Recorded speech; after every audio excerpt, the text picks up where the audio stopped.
And we'll wrap up our state issues session with a discussion by Captain Leonard Dittman of our Colorado State Patrol, talking about mountain driving crashes and the outreach and education efforts that they're involved with. So Captain Dittman is a 27-year veteran of the Colorado State Patrol. He has had the privilege of serving in a variety of roles throughout his career, from field trooper and corporal to a sergeant in Homeland Security, and several roles as being captain. So welcome, Captain Dittman. Well, good afternoon. You know what's worse than being the last speaker of the day? Being the last speaker of a conference that's running behind while it's 80 degrees outside and your hometown baseball team is getting ready to play. There's no doubt in my mind, everybody's already on a patio with an adult beverage in your hand, and I don't blame you. I think this is how you know when you've upset Dr. Lance. Brenda, I'm sorry, whatever I did, I apologize. Right? No kidding. In all seriousness, I appreciate the opportunity to talk about something that affects us and has affected us for a long time here in Colorado, and it's mountain driving and CMV crashes and CMV incidents that occur in the mountains. I'm sure there's a lot of other Western states out there that can relate to this. You know, for years, you kind of just go with the ebb and flow of this, and I like the beehive analogy that North Dakota used earlier, because that's kind of how we typically respond to everything too. There's a problem, we're just going to go beat the problem to death, right?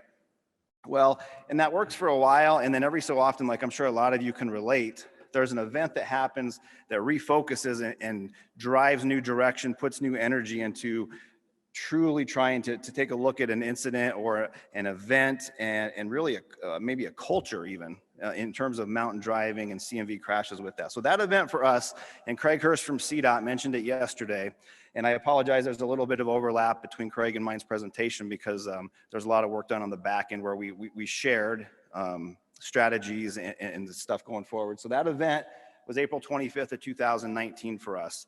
There was a commercial motor vehicle that was involved with and let me, I guess, to paint the picture a little clearer for those of you who are not very familiar with Colorado, when you're coming west bound on Interstate 70 and you drop out of our mountains, you're literally into the metro area in a matter of miles after hundreds of miles of mountain driving. So there was a commercial motor vehicle involved with a school bus that caused a crash. No injuries, thank goodness. A mile and a half further east of this crash. Now this is westbound for us as you drop out of the mountains and come into like the Lakewood, west edge of Denver area. That created obviously a big queue. And as that queue was building, this out of control semi came down, striking 28 vehicles that were parked, 4 fatalities. And while that's tragic, 4 fatalities is horrific. We don't ever want to lose a life. The fact that you can see how the crash started, the aftermath, that's the day after the crash. The only 4 people lost their lives is kind of miraculous in my opinion. It shut the interstate down for multiple days. And those of you familiar with trucking routes and with Colorado know that Interstate 70, when you shut it down, you're talking millions and millions and millions of dollars. So this event kind of refocused us. And a lot of that, as being the commander of MIXAP, was placed on me. What are we gonna do about these mountain driving incidents, Leonard? And so we decided, we knew we had to take a deeper look into our data, right? We had to get granular, thank you. And we'll talk a little bit about that as we go on. For us, the first challenge is all right, if we're gonna tackle this mountain driving issue, what is a mountain driving issue, right? A crash, you can say a crash, all right. But how do you define a mountain? And we're like, well, we'll look at our crash reports. Well, our crash reports really don't have a specific block that says, yep, you're in a mountain because you're this grade, or the curve was this angle, or the super elevation was this. So it kind of stumped us right from the get-go. So we thought, well, we'll just look at all crashes where a commercial motor vehicle was at fault. The commercial motor vehicle was number 1, and the crash occurred on any kind of a grade. So whether it was a hill or within a curve, as long as it occurred on a grade, we'll go back 3 calendar years, so 2018, 19, and 20 is what we began looking at. So we started plotting some of those crashes. Now, those of you familiar with Colorado, and really this didn't ultimately tell us a lot, so this heat map is just the level of crashes. So you can see our main north-south corridor right there, I-25, and then you can make out our primary east-west corridor of I-70 there. You can almost, I don't want to say discount, we didn't focus a lot on the I-25 corridor, because yeah, there's grades there, but we were trying to get more significant grades, mountains and things like that. As you can see, when you move west to Denver, those of you familiar with, you'll recognize some of those areas, the Eisenhower Tunnel, Vale Pass. So we're like, okay, well, this is a cool way of telling us what we kind of already know. So as we dug through the data, actually on a side note, for anybody, a little fun trivia thing, you see the one yellow dot a little bit to the right of Durango there in the southwest part of the state? Any guesses on what that is? Mark, you can't answer. Scott, you can't answer. Director Nixon, you can't answer. Do I have any old country music fans in here? Do you know C.W. McCall? You know a song called Wolf Creek Pass? That is Wolf Creek Pass. Wolf Creek Pass sees about 400 CMVs that travel over it a day. And where this crash location occurs is just west of the summit of Wolf Creek Pass. And you've got an extended 7% downhill grade that goes into a hairpin turn, literally a hairpin turn. And if you don't make that turn, it's a 200-foot drop straight down a cliff. Now, this is a little bit morbid, but it's kind of neat to see in a weird way. Sometime go to Google Earth, go to Highway 160 in Colorado, and then look up milepost 161 and turn your Google, satellite image on. There is such a debris field there from the number of CMVs that have shot off that you can't clean them up. You can see it from the satellite image from Google Earth. There's a debris field down this 200-foot cliff. So anyway, I'll talk about some efforts later on that we did to address both of these. So as we can continue to analyze data, of all our CMV crashes, 35% of them were occurring on a grade. And then what kind of started to catch our attention is we were focusing on out-of-state drivers. So in all those crashes that we looked at, those 35%, 40% of them were caused by out-of-state drivers, which is a group that we really traditionally haven't touched, right? Unless they come in for a roadside inspection or you catch them speeding or something like that. But we really hadn't done much proactive research to go out there and try to prevent some of these crashes. It was the beehive. I like that, the beehive method. Fortunately, here in Colorado, I almost missed a big part of this. The second thing we started to look at that we can also gather data from is our runaway truck ramp usage. You saw this on Craig Hirsch's slide yesterday. This is the Straight Creek runaway truck ramp is the most utilized truck ramp in Colorado and in the country. We average about 52, there's 14 runaway truck ramps in Colorado. We average about 50 to 60 uses of that runaway truck ramp every calendar year. 85% of them come from this single ramp. This is right after you leave Denver, you're heading east, and you're dropping down the Continental Divide. When we looked at who's running into who's utilizing the runaway truck ramp, this really caught our attention and said we need to do more outreach with our out-of-state carriers. 2018, 91% of the people that used, these are the truck ramps statewide, were from out of state. 2019, 92%, 2020, 80%. I mean, that's an eye-opening number.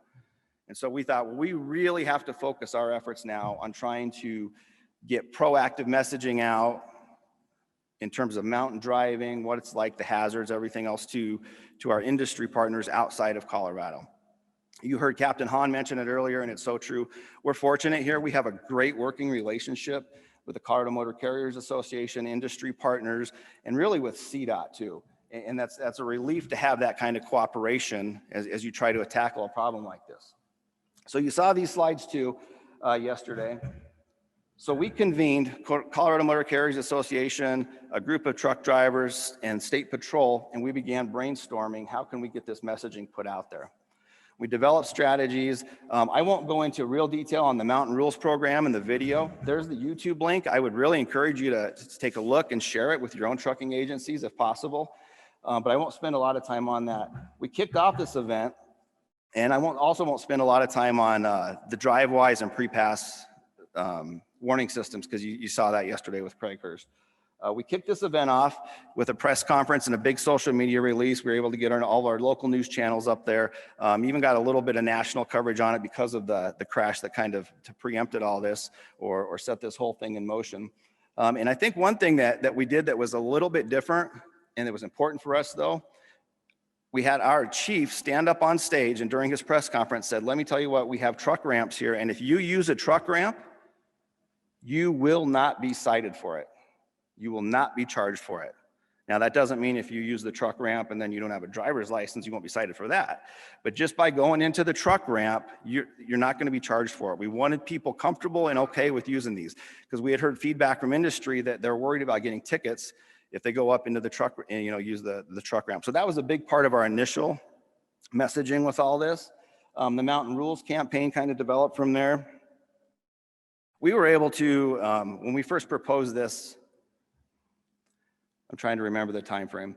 Sometime after when we were rolling with all this, I don't know, the state patrols can definitely appreciate this. It's a little difficult sometimes to get out-of-state travel approved.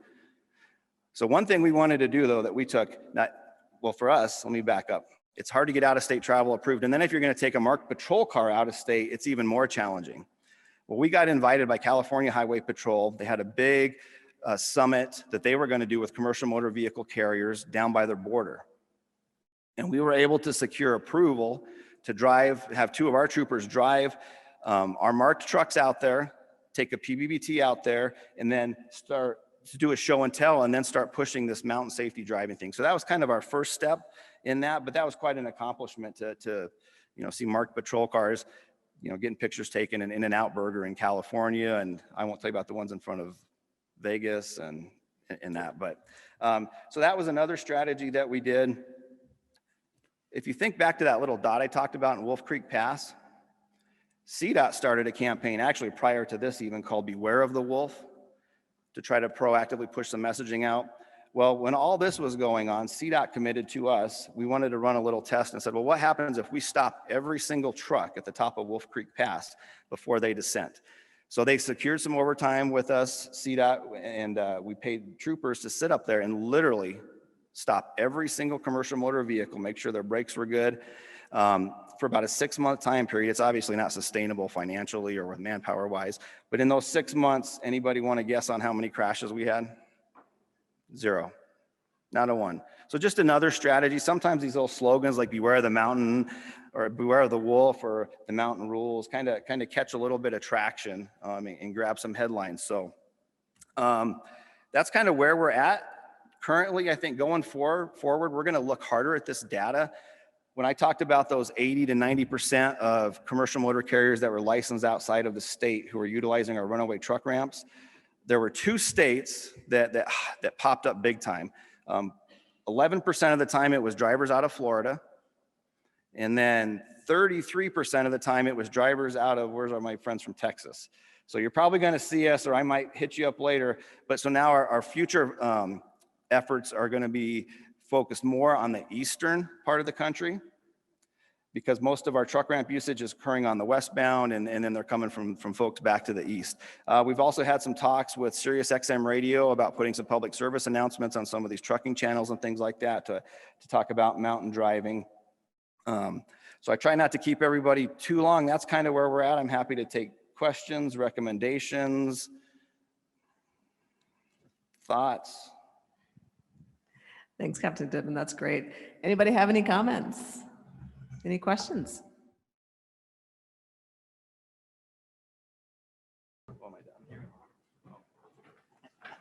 Thanks, Captain Dittman. Appreciate it. Well, you weren't last. So the good news is you weren't last. So, Hey, Scott, just real quick. I think we actually do have a question online for Captain Dittman. Come on back up to the mic. He can just go to a mic. You don't have to go all the way back up. I'll see if I can answer it for you. So No. it's a tough one. It's what is the grade on a truck ramp?